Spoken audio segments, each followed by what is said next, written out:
We shall have the opening remarks from Mr. Ravi Jhunjhunwala, followed by a questions and answer session. Over to you, Mr. Jhunjhunwala, for your opening remarks. Thank you. Thank you. And good afternoon, friends, and welcome to our Q4 and full year 2019-20 con call. Our results in this quarter, although lower than previous quarters, still remain one of the better ones in the industry. However, as you would have noticed, we had to take an abnormal hit on account of recognition of inventory at NRV in accordance with the applicable Ind AS accounting laws. This is typical of our industry, which has a very long production process cycle of anywhere between 6 to 24 weeks. And due to this, at any particular time, we would always carry substantially large stocks of WIP at different stages of processing. On top of this, our main raw material, needle coke, which is imported, adds another 6 to 8 weeks to the cycle due to the distance and some stocks that we have to keep. We enjoyed its resulting gains when we were carrying very low price inventory, WIP, and finished inventories and electrode prices kept going up at regular intervals a couple of years ago. And now it's just the opposite, so we have to pay for that. The current COVID-19 pandemic, other than being a huge threat for public health, has also pushed the world economy towards the worst ever slowdown, even worse than the Great Depression of 1930 and also the last one of the financial crisis in 2008-9. As for the latest IMF announcements, the global economy is projected to contract sharply to minus 3% in 2020, and it expects to grow by 5.8% in 2021 as some economic activity normalizes. We see more or less similar figures from different agencies, but at the end of the day, these are just the best guesstimates from different people, and only time will tell what's in store. Last year, the electric arc furnace steel production was down in some of the large steel producing regions like Europe, Japan, CIS, and Turkey, mainly resulting from slowdown in demand. Great tensions between US and China and all other geopolitical tensions in some parts of the world that all of us are witnessing. Now, due to COVID crisis, World Steel Association in its recent short-range outlook forecast for the current year 2020, the world steel demand is likely to contract by 6.4%, and the recovery in 2021 will be to the extent of about 3.8%. Since the past year, as we have witnessed, the electrode prices have been sequentially dropping quarter after quarter to reflect the market conditions, and many of our customers have reduced or suspended operations. Both of this has resulted in contracting the electrode demand. As you also know, given what happened to the electrode prices in 2017 and 18, the customers had substantially overbought electrodes till the first half of 2019, and we're obviously carrying this extra inventory. And with the current pandemic, this has further slowed down the rate of inventory destocking and fresh purchases. The needle coke availability has substantially eased, and accordingly, the prices of needle coke have also come down substantially. Due to our industry being a process industry, we were able to run part of our processes even when the first lockdown was announced on the 24th of March. In fact, we never closed down the plant completely, and we were lucky that we were only 40-45 minutes away from the main city of Bhopal. And within 4 to 5 hours of the lockdown being announced in the afternoon of the 24th March, we were able to mobilize about 150 workers and about 25 of our senior executives who stayed inside the premises for the next 30-35 days to keep running the plant and at least recoup all the work in process which is lying in the furnaces. By the end of April, the Madhya Pradesh government gave permissions to most of us to restart at about 50% of its operations, and these restrictions kept getting more and more eased from mid-May onwards, subject to following, obviously, the required precautions to deal with the COVID at the plant and the office premises. As you are aware, we've always been exporting about 2/3 of our production to more than 30 countries around the globe, and that helped us during this time to hold our ground. While we have seen the domestic market drop by about 50% in April and May, it is now set to improve with major steel companies increasing their production. What we also saw in May and June was that some of the large customers kept operating at between 80 to 90%, while many of the smaller customers more or less didn't start at all. So overall, we saw a drop of about 50-55% in the purchases of electrodes, at least in April and May. But now we are seeing an uptick as most of the other smaller companies have also started production, though at a smaller rate, whereas the large steel companies are surprisingly still operating at more than 75-80%. We see a gradual improvement both in domestic and export markets going forward for the next quarter. However, the situation in the international market was not as bad as India. And to that extent, since we export about 2/3 of our production, we were not as badly impacted as some of the other international players are. With our 4 decades of experience in business, we expect to be a supplier of choice to all our global and Indian customers.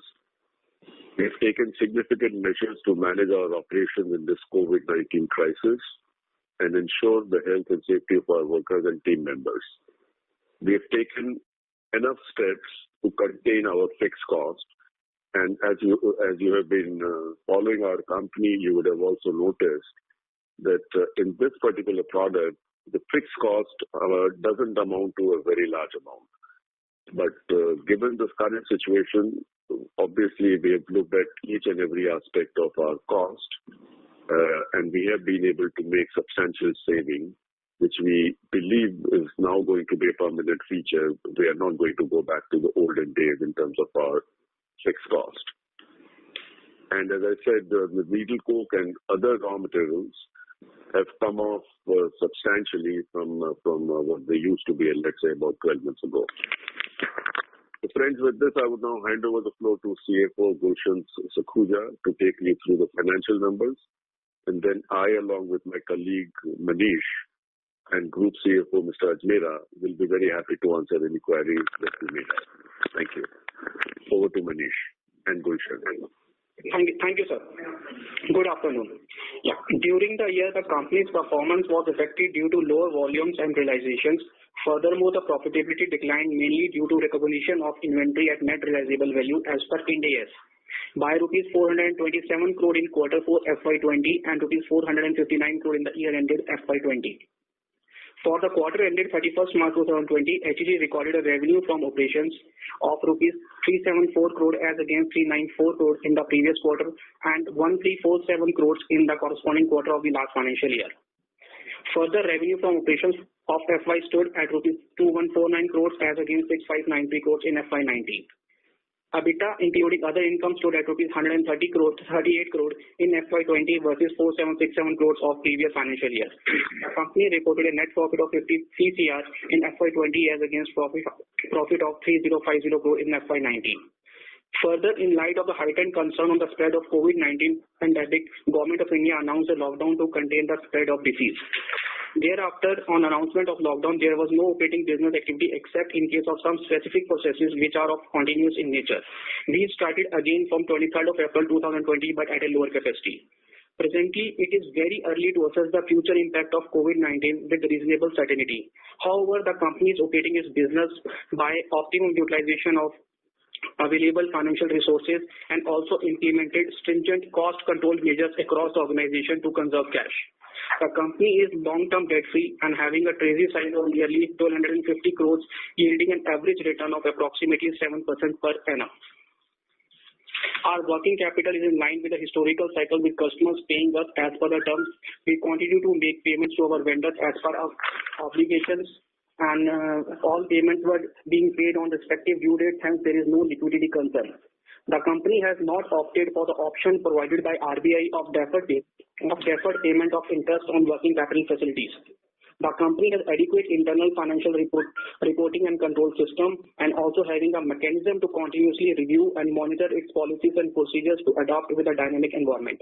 We would now like to address any questions, queries, or you may have in your mind. Thank you. Sure, thank you very much. We will now begin the question and answer session. Anyone who wishes to ask questions may press star and 1 on the touchtone telephone. If you wish to remove yourself from the question queue, press star and 2. Participants are requested to use handsets while asking questions. Ladies and gentlemen, we will wait for a moment while the question queue assembles.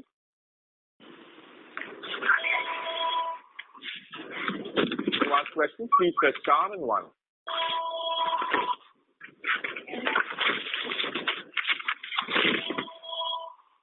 The first question is from the line of Sonali Salgaonkar from Jefferies.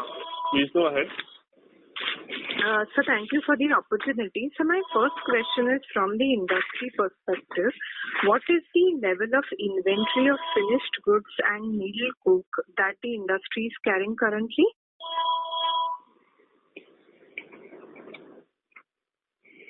So Manish, will you take it up? Yeah. Sure. I will take it up, sir. Sonali, did you mean what is the level of inventory of electrodes the steel companies have? Yes. Yes. Yeah. And separately, needle coke as well with us. With us as in the graphite electrode companies from the industry. Yeah. See, I can answer this question in a way that if you ask, first we'll exclude India out of this, because in India, they've brought down their inventory levels. But globally, still people are caught with contracts with extra electrodes. So if, like earlier when you must have heard our competitors also, when they were saying that this inventory correction should have taken place by end of 2019, and then they pushed to H1 2020, and then that's when the COVID struck. And now we believe that more or less the inventory correction should take place by the end of this year, totally out of the system. And about your second question of how much needle coke we have, I mean, just because our product is such that we always have 2 months with us in the factory and 2 months on the way from high seas. But just because we had bought and committed extra needle coke last year, I think we can easily say that depending upon level of production, we are probably having around 6 to 7 months of needle coke inventory with us, and it is quite a similar situation with many companies. I will not say all, but many. And from when did the prices of needle coke start coming off materially? Coming up or going down? Coming off, going down. Oh yeah. See, I'll answer this in a simple manner. You see, it's a very theoretical question, because not just us, all the other graphite manufacturers are holding such large stocks of needle coke, because if you remember, just about 12 to 18 months ago, the needle coke availability was so poor that everybody was buying whatever was available at whatever price, because the electrode prices were so high that nobody cared, and everybody was expecting the needle coke to be not available at any particular time. So everybody kept buying more and more and more, pushing the prices even higher. So to that extent, it's probably a similar situation with everybody, that everybody was caught unawares with the sudden drop and then whatever has happened in the world in the last 3-4 months. So each one of us is sitting with a fairly large inventory. Sure. Since when did the needle coke cost start dropping off? No, it started dropping off from February, March onward. But one thing which I forgot to mention to finish my description of Coke, to the extent I said it's a theoretical question. I mean, nobody is buying. The prices have dropped a lot, but even at those very low prices, nobody is interested to buy any Coke. I mean, given the stock position that everybody is carrying. Understand, sir. So, and my second question is, you mentioned in your starting remarks that the electrode realization has been sequentially dropping off for the industry as a whole. So, where do you envisage the electrode realizations, kind of stabilizing around, at what levels? See, again, this number will not give you anything because everybody is carrying such huge stocks of inventory. Somebody bought more Coke at $4,000. Somebody bought a little less Coke but at $5,000. And so it's such a big mix of different types of Coke purchased at different times in the last 6 to 9 months. So I can understand what you're trying to get at, but the question is so difficult to answer that it's all a mix of everything. So probably an easier way to answer will be what is the spread on from the selling price to the needle coke price. Probably that's a much easier way to understand what you're asking for. Sure. Because if I give you the selling price of electrode today, you will not be able to make out anything because price may be X, but your needle coke cost in some cases may be more than that X price of needle coke or selling price. In some cases it may be similar, in some cases it may be lower. Got it. So, sir, any ballpark, number that you would like to share where you think the spreads could normalize or stabilize? See, I can only tell you that having taken the hit on account of the NRV accounting, obviously whatever stock of Coke we had at a higher price versus whatever is the currently available price of needle coke, we've taken that entire hit in one go in January-March quarter.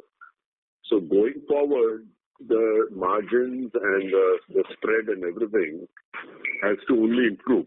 Whatever be the electrode price, that margin has to only improve. It cannot deteriorate compared to what we have gone through in the last quarter. Especially with the timing of the COVID and the demand for going down further and people not being able to produce more electrode and things like that. Understand. Sir, my next question is, what was our capacity utilization in Q4FY20 and for FY20 as a whole? And what is the current utilization that we are working at amidst COVID? Yeah, I'll take this question. For the Q4, if you look production-wise, it was in 50s, but we sold more than that. So sales-wise, it was in mid-60s for Q4. And for whole of the year, it was lower 60s, both by capacity-wise and sales-wise. It was in 60s. Sure. And amidst COVID right now, in the resumption status, what is the current capacity utilization that we are looking, say, on an average in May and mid of June? See, currently, if we talk about the quarter, because this quarter was kind of imbalanced because we had a lockdown and then we started the full plant around 23rd of April and then there's a process time also. So just look, if you look at April, May, June put together, it's 50%. It's close to 50%. Sure. So my next question is, which are our key current geographies and any key risks particular to any countries that we are witnessing right now? Sonali, we are very well diversified as far as customer base is concerned, we are fortunate to have done that in the past for many, many years. So we are quite evenly placed between India and the Middle East and the Southeast Asian countries and Europe and Turkey. So we are not as heavily dependent on 1, 2, or 3 countries. And as you know, these geopolitical things keep changing all the time. I mean, if we just put the country count, it's around 30 plus countries where we export. And region-wise, it's quite evenly between all the 5 continents. So we're not endangered by any trade barrier or anything coming from one-off country per se. Sure. Sir, my last question, any comments or updates on your capex front of 20,000 metric tons? The capex plan is very much there. It's very much on. However, there are bound to be some delays because of this COVID, which we are assessing. A lot of equipment had to come from overseas, and a lot of things had to be procured locally also. So the plan is very much on, but there might be delays. Got it, sir. So our date of commissioning, our estimated date of commissioning is the first quarter of 2022? Yes, that's correct. That is what we had originally given. That's right. That was the original. No, but that was the original. That was the original date. It always said January, March 22 should be the time when we will come out with the new production from that expansion. But given the situation where most of the suppliers are not able to work, we have more than 30, 40 very major suppliers from different parts of the world. So even 1 or 2 of them getting delayed by 3 months or 6 months will impact the entire thing. Understand, sir. And what would be our estimated outgo towards this capex? It was 1,000 crores actually. About 1,000. It was 1,000 crores. 1,000 crores. Got it. All right. Thank you so much, sir, for this. And Thank you. Thank you. Thanks. Thank you. Participants who wish to ask a question, please press star and 1 on your touchtone telephone.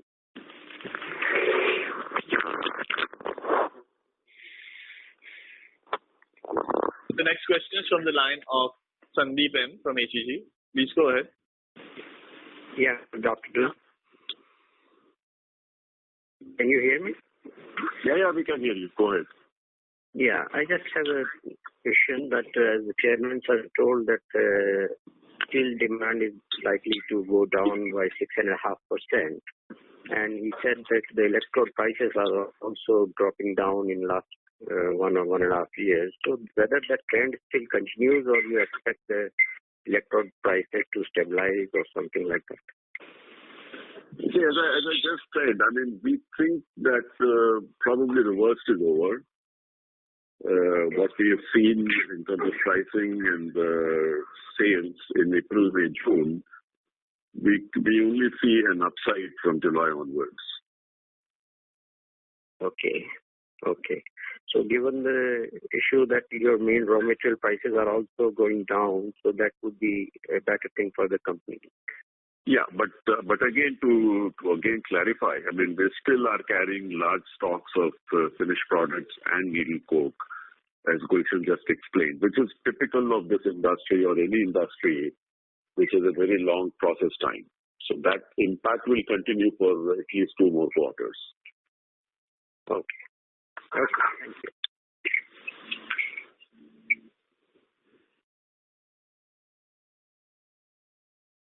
Thank you.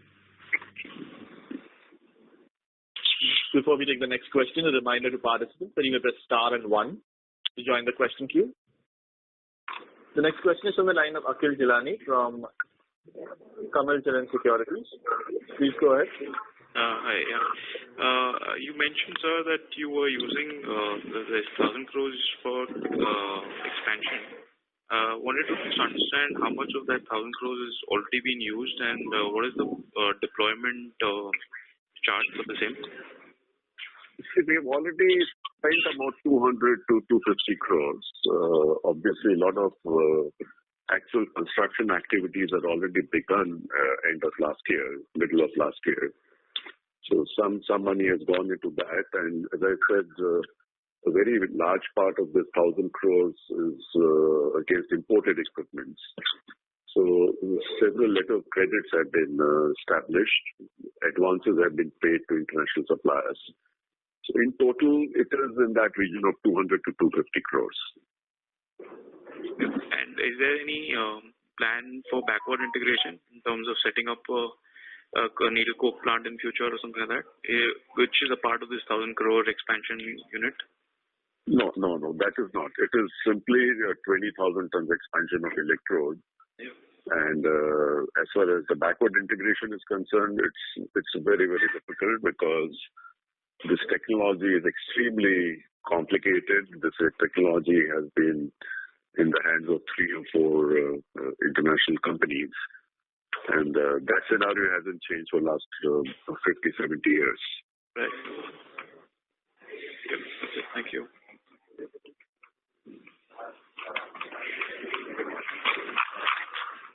Thank you. The next question is from the line of Bhavesh Chauhan from IDBI Capital. Please go ahead. Hi, sir. Just wanted to know where are we in terms of spreads, gross spreads? So, electrode prices minus the raw materials based on current prices. So, I'm not talking about the inventory that you carry historically. Just based on, are we near to that 2015-16 lows, or we are better than that, or low, even lower? No, we are certainly better. Certainly better than if you are comparing with 15-16. Okay. How much, sir? If you can give some, quantified, slightly better, or maybe far better. Somewhat better. Okay, that helps, sir. And sir, secondly, what is the price differential between UHP and HP today? Have the spreads between both these products came off? See, I will let me take this question. See, the ultra high power grade uses this needle coke, which has a completely different pricing, and the HP grade uses the Indian coke, which has a completely different pricing. Although the cost of conversion would be the same, but you start with a completely different raw material price base. So it will be difficult to compare the two spreads, but normally speaking, the HP always remains under more pressure because of Chinese competition. Because Chinese are not as much of a competition in UHP, but HP they are.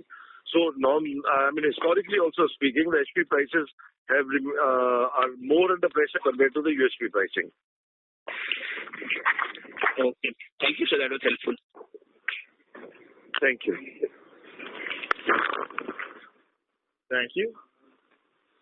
A reminder to participants to ask questions, please press star and 1. The next question is from the line of Chandramouli Srinivasan, who is an individual analyst. One moment. Good afternoon, sir. Good afternoon. How is the competitive intensity from China? Srinivasan, sorry to interrupt, but we can't clearly hear you. Request you to use the handset. Yeah, hello? Yeah, but go ahead. Yeah. So how is the competitive intensity now on the pricing front from China? Because in between there was a lot of selling at low prices by China is what we had heard. You see, as Manish just explained, China, we compete with China only on that non-ultra high power. And if my memory serves me right, I mean, that's about 1/3 of our total production, about 35 to 40%. So we do compete with China on that 30-35% kind of non-UHP.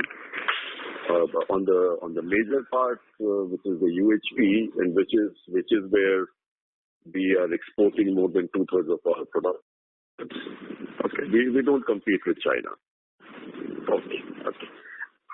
Thank you very much. Thank you.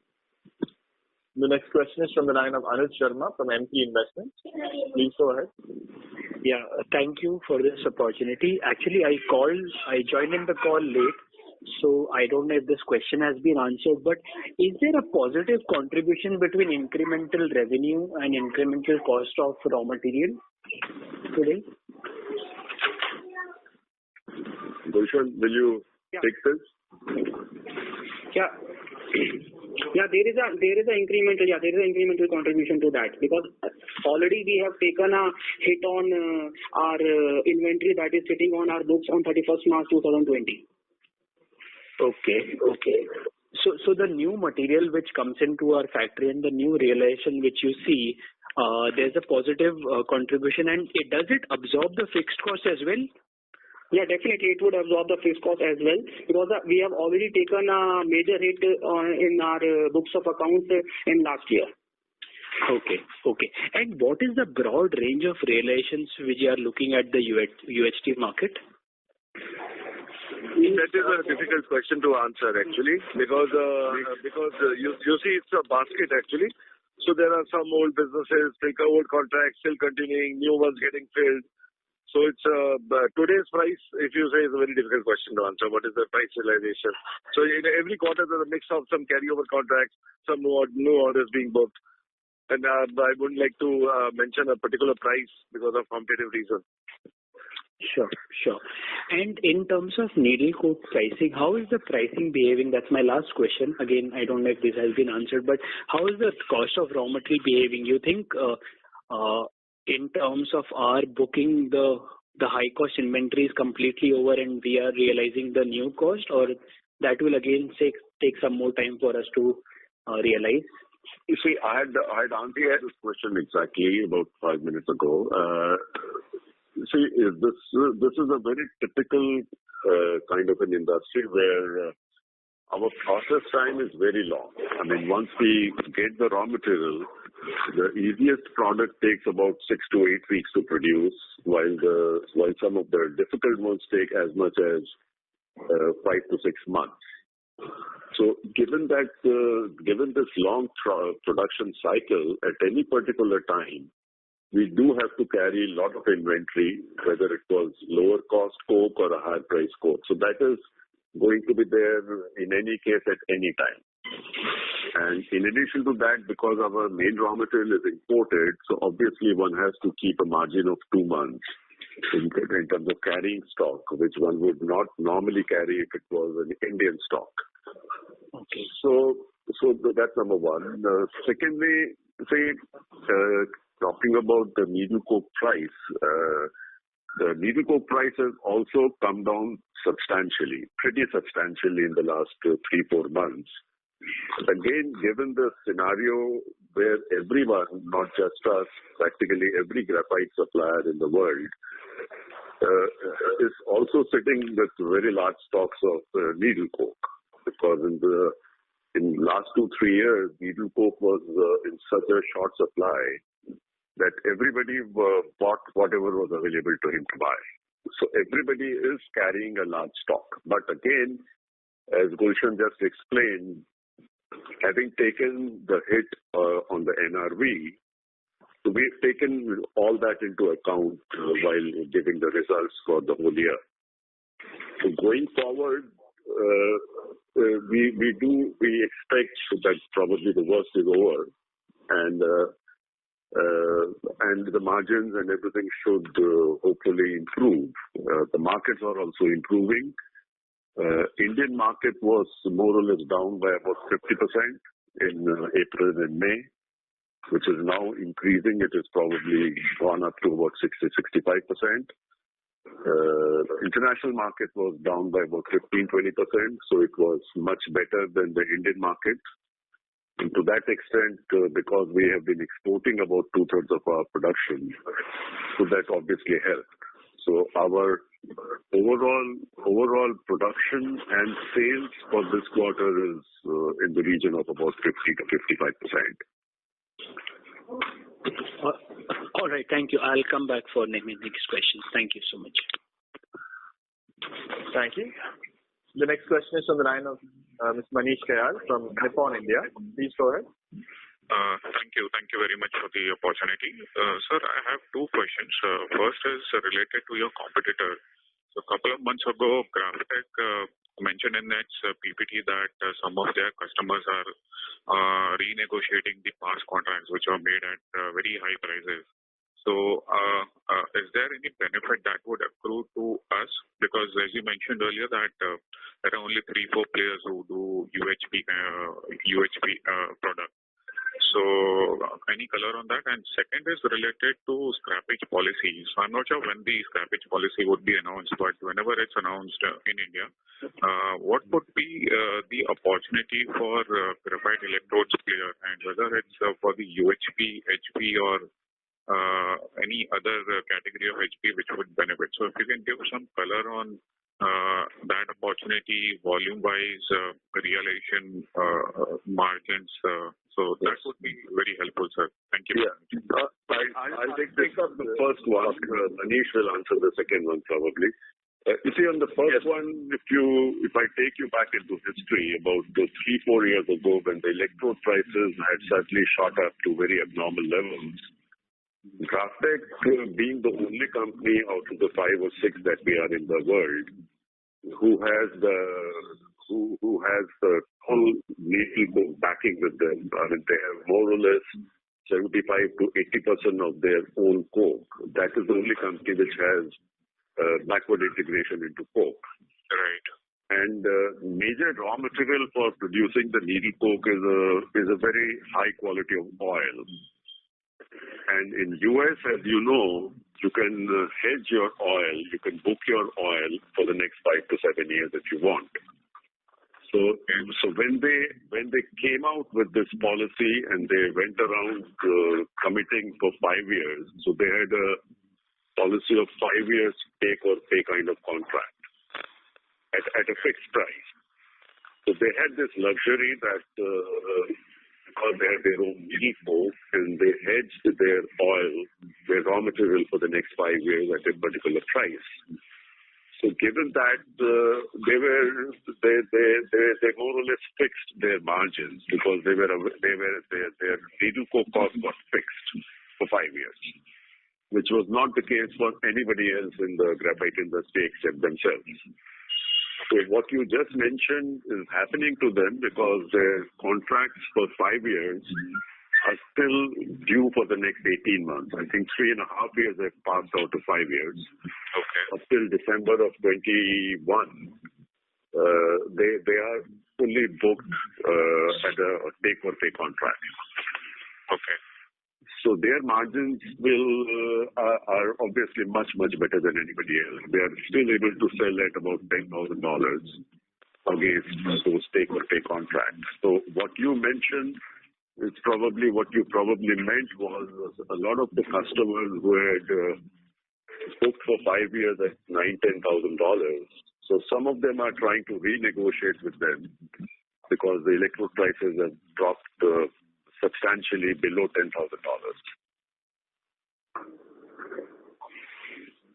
Okay, and whenever that comes for renegotiation, do we have a chance to get in front of those clients or? No, there is no renegotiation. You see, in America, when you have a take or pay kind of contract for 5 years, I mean, you have to buy X quantity at a Y price, which is pre-decided for 5 years.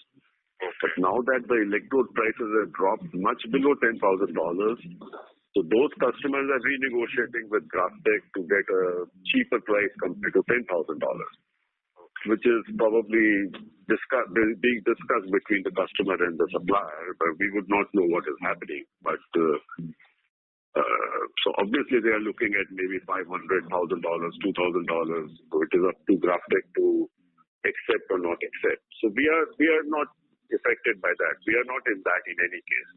Okay. Yeah. And about your second question about scrappage policy, see, this is running delayed by at least 2-3 years now. So once it comes, it's certainly be helpful to the electric arc furnace production in the country. Because you see, if you look at America, they all use shredded cars and, nobody uses DRI in steel making. So this is, when the scrap policy finally comes, there'll be a lot of scrap which will be available in-house because India is still a net importer of scrap.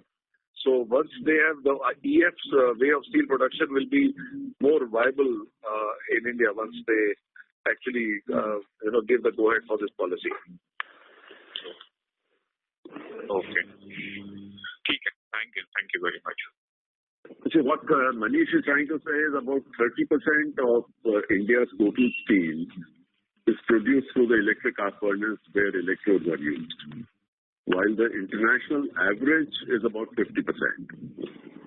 If you look at the total steel production of the world minus China, close to 50% of the steel is produced through the electric arc furnace where the electrodes are used. And in India, that number is 30%. One of the reasons is scrap, non-availability of electric scrap. Right. Okay, sir. Thanks. Thank you. Before we take the next question, a reminder to participants that you may press star and 1 to join the question queue. The next question is from Ajay Mehta, who's an individual investor. Please go ahead. Yeah, good afternoon, sir. The query is basically on the quarter results which you have given. In December 2019, we have shown that the cost of material consumed has been about 260 crores. The same sequentially, if we go forward, March 2020, it is showing cost of material consumed is 468 crores. Can you please Yeah, because the portion when you take back. Yeah. Yeah, this is on account of NRV hit that we have taken in the last financial year. Sorry? This is on account of inventory recognition at net realizable value. That we did. Okay. The one you were talking about, that 200 crores which you have taken as the hit. So that is reflecting in this particular. That's good. Fair enough. If you see our results, it is clearly mentioned in the note number 7 of the result. That clearly means solve your that query. Fine. That answers my query in a big way. Coming back, the second query is about what is the break-even sales? You know, as a shareholder, you would like to know that you have been performing very well and you have rewarded the shareholders for the last 2 years, and we are thankful for that. But going forward, we just would like to know what is the break-even sales or which you would achieve so that there is no loss in the company. For example, in the December 2020, probably because of the NRV, we are showing a 400 crores loss. But going forward, can you please quantify what would be the break-even sales which will let us know that there will be no loss in the company going forward? If you see, break-even is the factor where my contribution and fixed cost both are equal. And contribution is again the factor of my selling price and my coke price. Now, due to this COVID situation that is going on, it is very difficult to comment and that where this selling price would go in future. So right now, it's not possible to give you this break-even point as on date. Because it is a factor of only two things, my contribution and fixed cost, and my contribution is a factor of my selling price and that coke price. So currently it's not that feasible to provide this number to you. So maybe if you could highlight on your fixed cost, we could walk backwards and check on what. It's a very difficult question to answer because. It's purely a matter of the cost of needle coke. Needle coke accounts for more than 50% of our total cost, including fixed cost and everything. And needle coke went up by 5 to 6 times in the last 3 years. So did the electrode prices go up. So that spread, as the electrode prices went up by 5-6 times, the needle coke prices went up by 5 to 6 times. So the differential margin was much larger in case of graphite because in the worst days, the electrode prices had dropped to something like $2,000, and the needle coke prices had dropped to something like $500. So that spread the pool.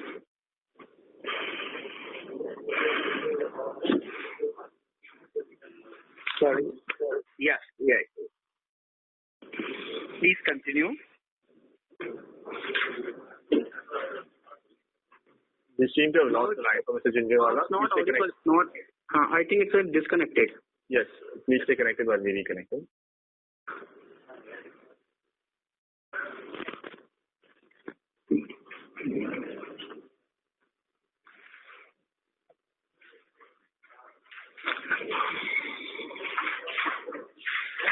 We have the line from Mr. Junjunwala reconnected. Over to you. Yeah. So the needle coke, I was talking about the spread that in electrode, rather than talking about the margins at what price and this and that, it's more important to understand the differential between the electrode selling price and needle coke price. So in the worst scenario, in the worst case about 3-4 years ago, the needle coke prices were about $500 and electrode prices were like $2,000, so giving a spread of $1,500.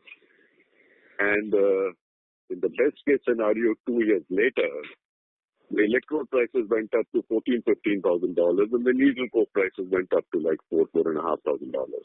So that spread of $1,500 suddenly went up to about $10,000 to $11,000. So, and needle coke is let's say practically 50-55% of our total cost.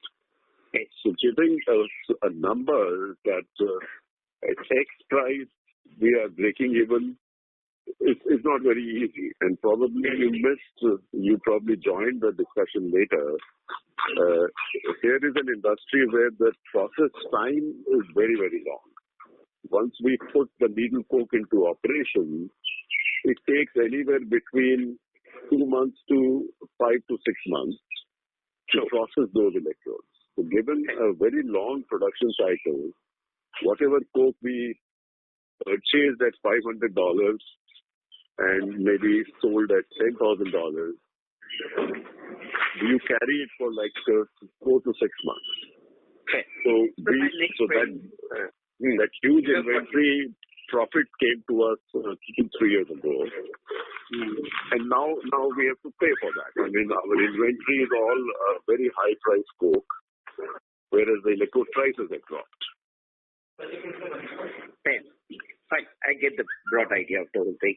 Coming back, last 2 years we've been doing very well. Why is still a loan figure coming in our balance sheet? Is there any particular reason, or though we have reduced our loan, but why have we not totally loan free, sir? No. Actually, there is actually no loan. The loan is because we still do get a cheaper interest loan because of exports. We export 2/3 of our production. True. So there's an arbitrage on that loan. Okay. So the interest cost which is there is basically the arbitrage cost or probably the differential. Right. Okay. That's nice. Thank you, sir. Thank you so much. Thank you. Participants who wish to ask questions, please press star and 1 on your touchtone telephone. Next question is from Anuj Sharma from MP Investment. Please go ahead. Yeah, thank you again. Sir, just wanted your thoughts on this industry. Now, for a very long time before 2016, approximately 10 to 12 years ago, for a duration of 10 to 12 years, this industry was pretty much flat, ranging from, flat profits in a bit cyclical. We had 3 exceptional years, 2016, 17, 18. Just when you think out, you think the industry will go back to the decade of, slight volatility, or you think the exceptional years of the last 2-3 years can be repeated? How do you think through this scenario, going forward?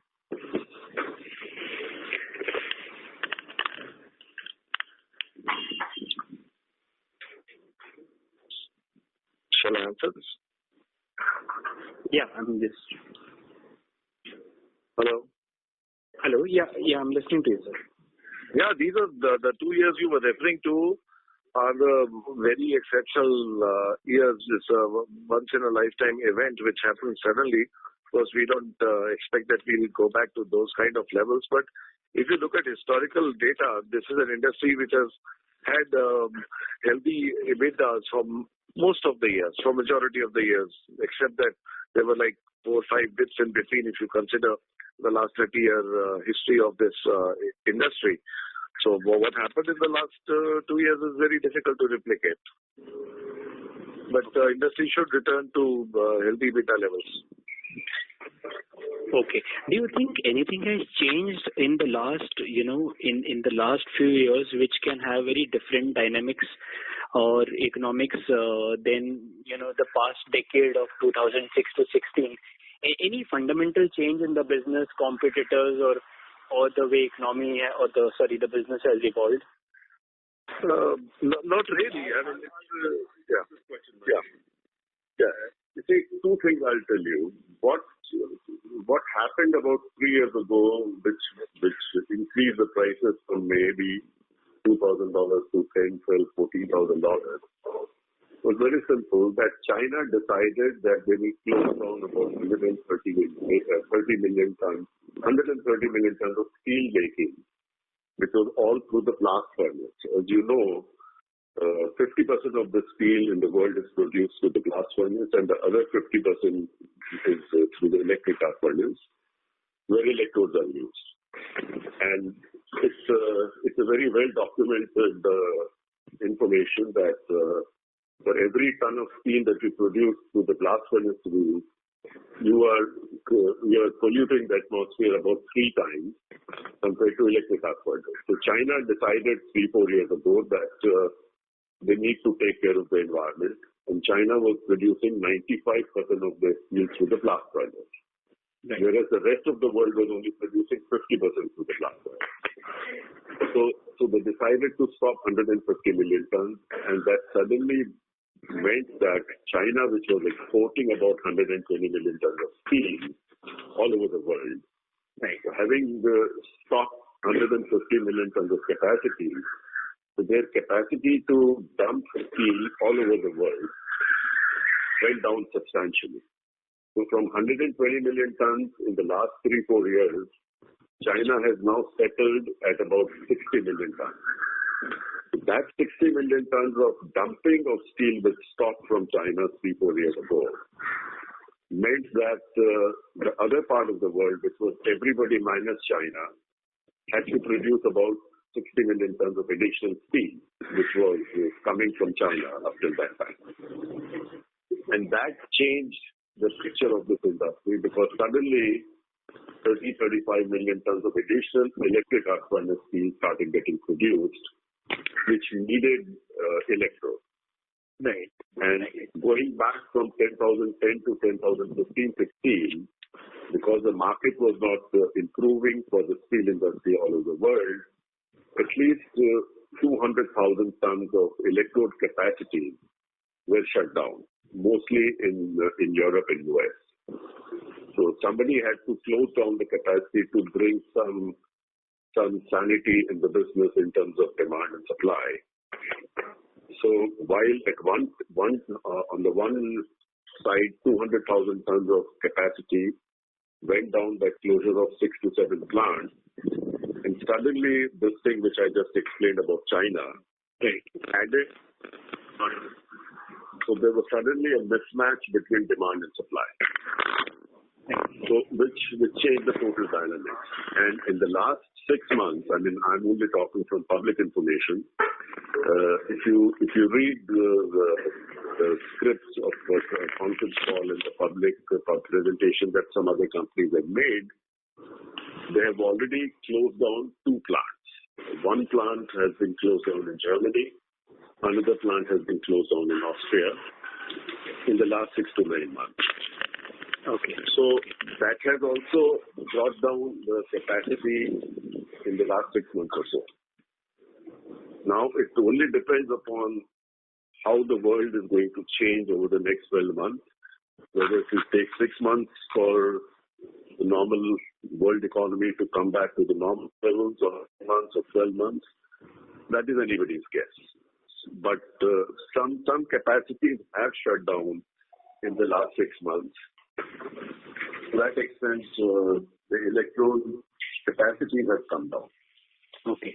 So once we get back to the normal situation which we saw about a year or 2 years ago, probably things should look up. Okay. And sir, my last question is this net reduction in capacity, or there were new plants which also came up? So net there is no capacity reduction? No. There's a net capacity. So this is a net because there has been no new greenfield graphite plant which was established. We started production in 1977, and after 1977 was only one small plant a new plant started in Malaysia about 15 years ago. In the last 10 to 15 years, there has been no new plant at all. Okay. And what is the net capacity reduction in terms of percentage, or if it is in terms of tons also, that will be helpful? No, the two shutdowns? Between 2013 and 2016, right, about 200,000 tons of capacity went out of circulation.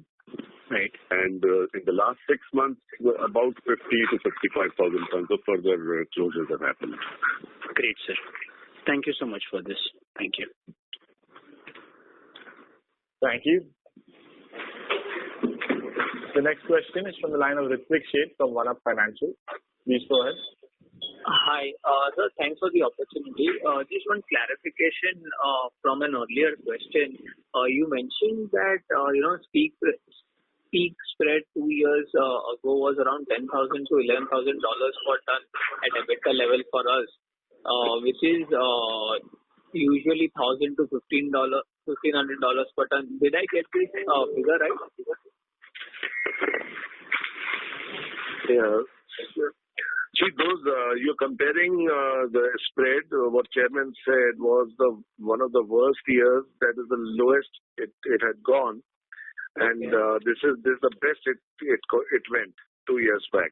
So this is just a range which he was mentioning. Of course, that $1,500 spread is not good enough at all, because those were one of the bad years for the company. So, but since the earlier question was asking was what was the lowest it went, so that is what the Chairman answered actually. So that was the lowest, but that is not the sustainable level of EBITDA. $1,500 was not sustainable anyway. That is what made so many plants in the world close down actually. Right. So what would be the current spread if I take spot price for graphite electrodes and spot price for needle coke currently? If you can highlight that. It's much, all we can, without giving any numbers, but it is much higher than 1,500.